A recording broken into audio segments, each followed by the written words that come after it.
అబ్బా, ఈ మామిడికాయ నాకు అందటం లేదు. మరీ పొట్టిగా ఉన్నట్టున్నా. ఆయన వచ్చేశారు. నా కోసం పుచ్చకాయ కూడా తెచ్చారు. పచ్చి మామిడికాయల కోయమని ఆయనతో చెప్పాను. పాపం ఆయన కోశారు. చూసారా, ఆయన భోగం హాయిగా మంచం మీద పడుకున్నారు.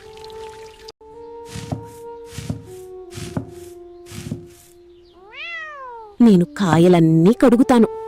నేను కొన్ని దినుసులతో ముక్కలు నంచుకోవడానికి రుచిగా తయారు చేస్తాను. ఆయన్ని పుచ్చకాయ ముక్కలు కోయమని చెప్పాను. కోశారో లేదో.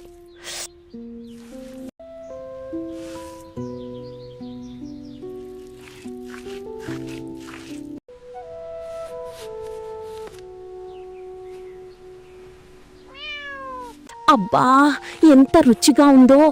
కారం కారం, అటు చల్లదనం. మిత్రులారా, మీరెప్పుడైనా ఈ విధమైన టేస్ట్ చేశారా? కామెంట్లో నాకు తెలియచేయండి.